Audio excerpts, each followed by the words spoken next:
Assalamualaikum warahmatullahi wabarakatuh. Om Swastiastu, Namo Buddhaya, salam kebajikan bagi kita semua. Perkenalkan, nama saya Jayadi Ganta Putra Taju dengan NIM 240951154 dari kelas D.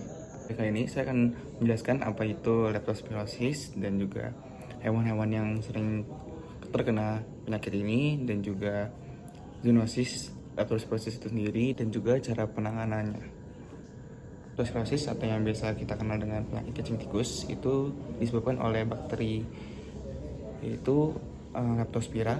Bakteri ini berbentuk spiral atau berpilin halus, fleksibel, dan juga motil. Bakteri ini dapat bertahan di tanah, air, pokoknya tempat-tempat yang lembab itu selama berhari-hari hingga berbulan-bulan. Penyakit ini awalnya ringan, tapi di saat tidak ditangani dengan baik dan tepat, itu bisa mengancam jiwa dan juga mengancam organ vital. Reservoir atau sumber dari leptospirosis sendiri itu adalah tikus atau rat, mencit, dan hewan pengalat lainnya adalah sumber dari penyakit ini. Tikus merupakan reservoir paling signifikan, tetapi juga sapi, babi, anjing itu juga membawa bakteri ini di dalam ginjalnya dan juga bisa mengeluarkannya melalui urin. Kontak langsung dengan manusia sangat berbahaya. Manusia bisa terinfeksi ketika melakukan kontak dengan lingkungan atau materi yang terkontaminasi oleh urin hewan.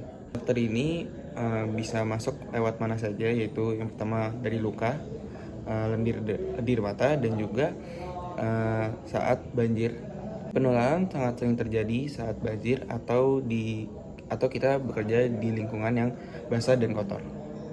Gejala pada leptospirosis sendiri dibagi menjadi dua, yaitu anikterik dan juga fase weird atau penyakit berat.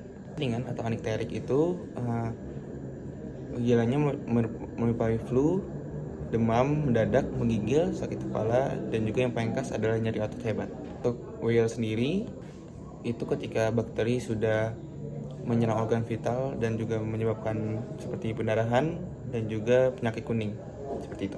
Saya akan membahas leptospirosis pada anjing. Jadi, leptospirosis pada anjing itu gejalanya seperti kerusakan ginjal atau hati. Juga ada beberapa tanda-tanda gejala yang terlihat pada anjing, yaitu meliputi lesu parah, kehilangan nafsu makan.